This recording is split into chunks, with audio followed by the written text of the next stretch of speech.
জুলাই মাসে এনসিপি সারা দেশ সফর করবেন। অনেকগুলো জেলা সফরের পর আজ তারা গোপালগঞ্জ যাচ্ছেন। নানা রকম উদ্বেগ উৎকণ্ঠা ছড়িয়ে পড়েছে চারদিকে, এবং জনাব নাহিদ ইসলাম এনসিপির আহ্বায়ক, তার একটা status 16 July march to Gopalganj, তিনি মার্চের কথা বলছেন।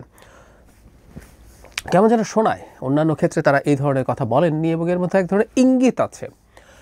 সেই ইঙ্গিতের খানিকটা যৌক্তিকতাও হয়তো আছে, কারণ গোপালগঞ্জ শেখ হাসিনা পরবর্তী সময়ে যেভাবে রয়ে গেছে, আমিও বহুবার অন্তত দুটা বা কমপক্ষে দুটো করেছি, 3টা ভিডিও সম্ভবত করেছি, যেখানে আমি গোপালগঞ্জকে স্বাধীন গোপালগঞ্জ, স্বাধীন আওয়ামী গোপালগঞ্জ বলেছি। আমি এটা সরকার একটা বড় ব্যর্থতা হিসেবেও দেখতে চাই। যাই হোক, তারা যখন এখানে যাচ্ছেন, এখানে নানা রকম উস্কানি ছড়িয়ে পড়ছে চারদিকে। আমি ফেসবুকে দেখলাম কেউ কেউ আহ্বান জানাচ্ছেন এটাও, এমনকি যে শেখ মুজিবুর রহমানের যে সমাধি আছে সেখানে, কবরকে কেন্দ্র করে নানান রকম স্থাপনা আছে, এনসিপির উচিত হবে সেগুলো ভেঙে দিয়ে আসা। এই ধরনের উস্কানি আছে। আমরা হবে কি না হবে পরে আসব। সবার আগে এই প্রশ্ন হয়তো করা যেতে পারে যে গোপালগঞ্জে এখনই তাদের যাওয়া ঠিক হচ্ছে কিনা। প্রশ্নটা এই কারণে এসছে, আমি ধারণা করি আওয়ামী লীগের অসংখ্য বাংলাদেশের যেসব নেতাকর্মী পালিয়ে যেতে পারেনি, সেরকম অসংখ্য নেতাকর্মী গোপালগঞ্জে আছে, এবং ওই জায়গাটাই ভিন্ন রকম। আমি আর একটা পার্সোনাল এক্সপিরিয়েন্স শেয়ার করি। বাগেরহাট যাচ্ছিলাম গোপালগঞ্জের ওপর দিয়ে, মাঝে গোপালগঞ্জে থামলাম চা খাওয়ার জন্য। খুবই সাধারণ চা বিক্রেতা, তার ওখানে চা খেতে খেতে, পেঁয়াজু খেতে খেতে তাদের সাথে কথা হচ্ছিল। জিজ্ঞেস করা হচ্ছিল, আমাদের সাথে আরও কয়েকজন ছিলেন, তারা জিজ্ঞেস করছিলেন, আমরাও জিজ্ঞেস করলাম যে তারা আওয়ামী লীগের এই যে শেখ হাসিনা যা যা করলো সেই ব্যাপারে তাদের অবস্থান কী। প্রথম একটু সংকোচ, তারপর আসলে তারা সেই জায়গা থেকে খোলস ছেড়ে বেরিয়ে আসলেন এবং জানালেন যে তারা আওয়ামী লীগের সাথেই আছেন, ভোট হলে নৌকাতেই ভোট দেবেন। তখন আওয়ামী লীগের এই নিষিদ্ধ বা এই ঘটনাগুলো ঘটেনি। আরও কিছু মানুষজন এগিয়ে আসে, তারাও একই রকম কথা বলে। মানে ওই জেলাটার সাধারণ মানুষজনও এখনও আওয়ামী লীগ এবং শেখ হাসিনার প্রতি তীব্র রকম অন্ধত্ব আছে। সেটা থাকতে পারে, আমরা সরিয়ে রাখলাম, কিন্তু ওই যে বললাম যে ওই জিনিসগুলো যখন থাকবে, মানে বিশেষ করে আওয়ামী লীগের নেতাকর্মীরা থাকা, সেটা ঝুঁকিপূর্ণ।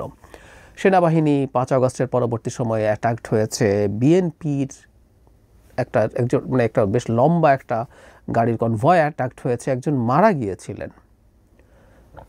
পোস্টার তারা তাদের মতো করে, মানে তাদের কাছে পুলিশ যখন পোস্টার ছিনিয়ে নিতে গেছে, আওয়ামী লীগের লিফলেট ছিনিয়ে নিতে গেছে, সেখানে পুলিশের উপরে হামলা হয়েছে, পুলিশের গাড়িতে ভাঙচুর হয়েছে। সেই সময়গুলোতে আমি ভিডিওগুলো করে বলছিলাম সরকার কি তাহলে একটা স্বাধীন গোপালগঞ্জ মেনে নিচ্ছে, এটা আওয়ামী গোপালগঞ্জ, এখানে আওয়ামী লীগ তার মতো করে থাকবে।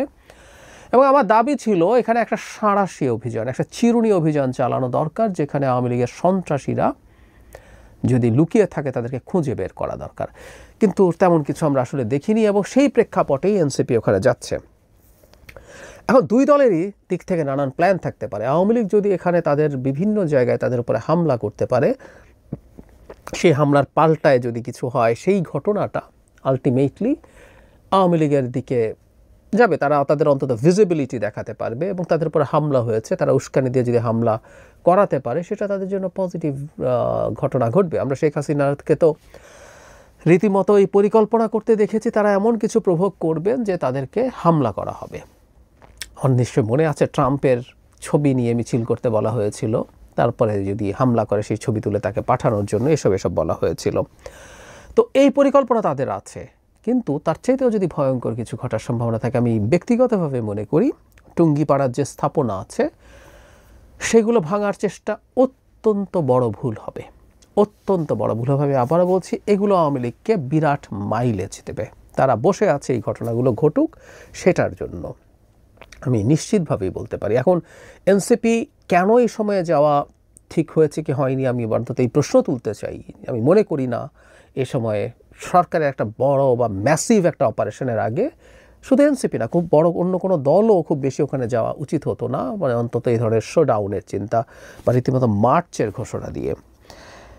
এখন তাদের মধ্যে প্রচুর লোকজন মিশে যাবেন।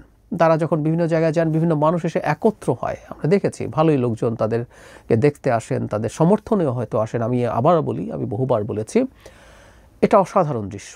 আমি চাই এই দলটা গ্রো করুক। তাদের বিরুদ্ধে আমার ক্রিটিসিজম আছে, কিন্তু এই দলটা গ্রো করুক। বাংলাদেশ একটা মধ্যপন্থী দল, খুব দ্রুত বেড়ে উঠুক, এটা এই রাষ্ট্রের জন্য খুব জরুরি। কিন্তু এই যে যখন জমায়েতগুলো হয়, এর মধ্যে প্রচুর আওয়ামী লীগের এজেন্ট প্রভোকেটিয়ার থাকতে পারে, ইন্ডিয়ার এজেন্ট থাকতে পারে, যারা এখানে কোনো একটা কেওস তৈরি করতে পারে, বা যাদের থেকে একটা অংশ এনসিপির নাম দিয়ে টুঙ্গিপাড়ায় কোনো অঘটন ঘটানোর জন্য যেতে পারে, সেই সম্ভাবনাগুলো থাকে। আমি জানি না এনসিপির পরিকল্পনা কি। তাদের পরিকল্পনা হওয়া উচিত হবে কোনোভাবেই তাদের এই যাত্রা, পদযাত্রা বা তার ভাষায় মার্চ, জনাব নাহিদ ইসলামের ভাষায় মার্চ, সেটা যেন টুঙ্গিপাড়ার কাছাকাছি কোনো দিক দিয়ে না যায়। তখন যদি সেখানে কোনো ঘটনা ঘটে, সেটাকে আইসোলেট করে বলা যাবে যে সেটা আওয়ামী লীগ ঘটিয়েছে, তারা একটা পরিস্থিতি তৈরি করার জন্য। তাতে অন্তত সমস্যা হবে না। কিন্তু তারা যদি সেই টুঙ্গিপাড়ার সেই স্থাপনার কাছাকাছি দিয়ে যান এবং সেখান থেকে যদি কোনো ঘটনা ঘটে, সেটা আওয়ামী লীগই ঘটাতে পারে, আমি মনে করি সেটা বিপজ্জনক হবে। আর এনসিপির ভেতরেও বেশ রকম র্যাডিক্যাল এলিমেন্ট আছে, র্যাডিক্যাল ইন আ সেন্স যে আওয়ামী লীগের পয়েন্টে, আওয়ামী লীগের প্রতি যা যা হয়েছে সোফার আই থিঙ্ক এনাফ। এটা এখন যোগ করাটা তাদের কারো কারো কাছে মনে হতে পারে যে আওয়ামী লীগের সর্বশেষ যে স্থাপনা, তাদের অনেকে আওয়ামী লীগকে ধর্মের মতো করে বলেন, আমি মানে তাদের এরপরও এত লোকজন সেই দলের সমর্থনে থেকে যাওয়া, সেই মাফিয়া গ্রুপ গ্যাংয়ের সমর্থনে থেকে যাওয়াটাকে এভাবে ইন্টারপ্রিট করা যায়। তো যাই হোক, সেটা সর্বশেষ যে সিম্বল, ধর্মের সাথে যেমন কতগুলো স্যাক্রেড প্লেসের যোগাযোগ থাকে, সেরকম আরেকটা সর্বশেষ স্যাক্রেড প্লেসটা যদি ভেঙে দেওয়া যায়, কেউ কেউ এটাকে এনসিপির বিরাট অর্জন বলে দেখানোর চেষ্টা করছেন, এবং যে কাজটা বিএনপি করে নাই সেটা যদি এনসিপি করতে পারে, সেটা এনসিপির জন্য বিরাট পলিটিক্যাল প্লাস পয়েন্ট যোগ করবে বলে আলাপ হচ্ছে। আমি মনে করি এটা আসলে একেবারেই সঠিক না, এটা একেবারেই ভুল হবে। নিজেদের দিক থেকে তো সেটা হওয়াই উচিত না, এবং তাদের মধ্য থেকে কেউ গিয়ে অথবা তারা এমন কিছু করবেন যে আওয়ামী লীগ এই কাজটা করবে গিয়ে, এই সুযোগ রাখা উচিত না। আর সরকারের কাছে আহ্বান, এই তারা যারা যাচ্ছেন তাদেরকে অতি পর্যাপ্ত নিরাপত্তা দেয়, এবং তার চাইতে জরুরি কথা, টুঙ্গিপাড়া স্থাপনা প্রয়োজনে সেনাবাহিনী দিয়ে পাহারার ব্যবস্থা করতে হবে, যেন সেখানে কেউ এনসিপির কেউ অতি উৎসাহী হয়ে অথবা আওয়ামী লীগেরও কেউ কোনো স্যাবোটাজ করার জন্য এই কাজটা করতে না পারে, এটা এনশিওর করতে হবে। সরকারকে এই দায়িত্ব নিতে হবে। দিনের শেষে এই সব কিছু ঠেকানোর দায়িত্ব সরকারের, এই কথা সরকার যেন ভুলে না যায়।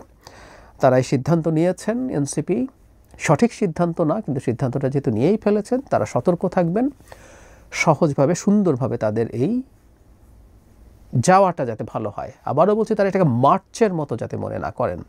এটা আওয়ামী লীগের দুর্গ এখনও হয়ে আছে, আওয়ামী লীগের পান্ডারা, অসংখ্য পান্ডা ওখানে লুকিয়ে থাকতেই পারেন, কিন্তু মার্চ শব্দটার মধ্যে তাদের দিক থেকে এক ধরনের উস্কানিরও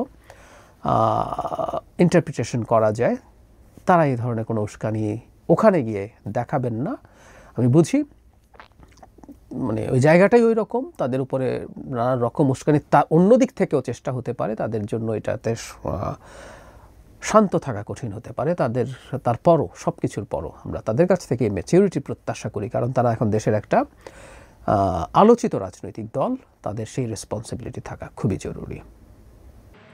প্রিয় দর্শক, এতক্ষণ আমরা অনেক কথাগুলো শুনলাম, বিশেষ করে এনসিপি গোপালগঞ্জ যাওয়া নিয়ে যে বিষয়গুলো ঘটতে পারে, এবং এই জাতীয় ঘটনার প্রেক্ষিতে কিন্তু এনসিপি কে জড়িয়ে বিভিন্ন ধরনের গুজব কিন্তু মার্কেটে আছে, এবং এই জাতীয় বিষয়গুলো এড়ানোর জন্যই উনি বলছে যে আসলে গোপালগঞ্জ বা এরকম সমর্থিত এলাকায়, প্রিভিয়াস গভর্নমেন্টের সমর্থিত এলাকায় থেকে দূরে তাদের অ্যাক্টিভিটি চালানোর বিষয়টি উনি পরিষ্কার করে বললেন, এবং এই বিষয়গুলো থেকে যেন ওখানে বিভিন্ন স্থাপনার যে বিষয়গুলো এসেছে, স্থাপনা দেখা যাচ্ছে এনসিপি নাম করে ভাঙার বিষয়টি ঘটতে পারে, এই দিকগুলো বিবেচনা করে আসলে তারা যেন সফল একটি কর্মসূচি সারা বাংলাদেশে পালন করে, এবং সেই প্রেক্ষাপটে গোপালগঞ্জের ঘটনা তাদের জন্য একটু দুঃখজনক, এবং এটির বিভিন্ন প্রেক্ষাপট তৈরি করতে পারে। এই বিষয়টি কিন্তু গুরুত্বের সঙ্গে সবারই বিবেচনা করা উচিত।